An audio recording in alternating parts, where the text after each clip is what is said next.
જય માતાજી મિત્રો, આ છે આપણા પ્રકાશભાઈ. એમની ગાડી ખોલવાની છે. આ છે એમની ઇકો અને હવે આપણે એનાથી ઉઈ જવાનું છે ને ગેર ઉતારવાનો છે.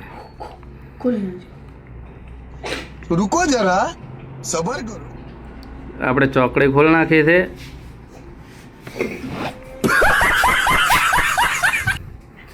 અને હવે ખોલશું ગેર. ગેરના બોલ્ટ ખુલી ગયા છે. આ બે બંકા આવી ગયા, કાળી અને ધોળીઓ. આ છે ક્લચ બેરિંગ. ગેરના તો ઉતરી જાઓ મિત્રો. હવે નવી નાખવાની છે. તો આપણે ક્લચ પ્લેટ ખોલી નાખશું. ક્લચ પ્લેટ ખોલવાનું ચાલુ જ છે. આ એની બેરિંગ છે. બેરિંગ મારી બેટી નીકળતી નથી, ઠોકીને કાઢવી પડે. ઠાય આ હવે આવી ગયા છે પ્રકાશભાઈ. ઓહો, નવી ક્લચ પ્લેટ લઈને આવ્યા છે. ક્લચ પ્લેટનું ઓપનિંગ કરવું પડશે. તો હવે આપણે કરશું ઓપનિંગ. આ તો નવી ક્લચ પ્લેટ લાવ્યા છે લ્યા. વેલ્યુની ઓરિજિનલ ક્લચ પ્લેટ છે.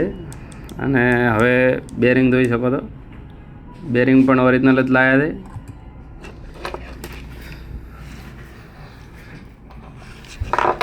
હવે આપણે બેરિંગ ખોલી નાખીએ. બેરિંગને ફિટ કરીશું ફ્રોકની અંદર અને હવે બેહારીશું ગેરમાં. તો ગેરમાં બેહારી દઈશું. છોકરા ડિસમિસ લાવ દે. ડિસમિસ આવી ગયું છે અને આ ફિટિંગ પણ થઈ ગઈ છે. તો હવે આપણે ઓઇલ કરીશું.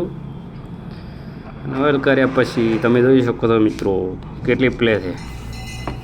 આ છે ક્લચ પ્લેટનું બેહારવાનું મશીન. અને ક્લચ પ્લેટમાં આ મશીનથી બેહારો તો સારી ફિટિંગ થાય ને ગેર ફટા થઈને ફિટિંગ થઈ જાય. મારી જોડે છે, તમારી જોડે છે કે નહીં કોમેન્ટમાં કહેવું.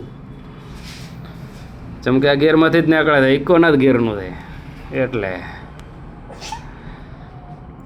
અને એડજસ્ટમેન્ટ થઈ ગયું છે. હવે આપણે એના બોલ્ટ ચો જ્યાં આ રહ્યા બોલ્ટ ફિટ કરીશું. આ છે મશીન આપણે મોદી સાહેબ આલ્યું. આ છે આપણો ગેર સળાવીશું. સુરેશભાઈ આવી ગયા છે. સુરેશભાઈ ગેર બેસી ગયો છે. ચલો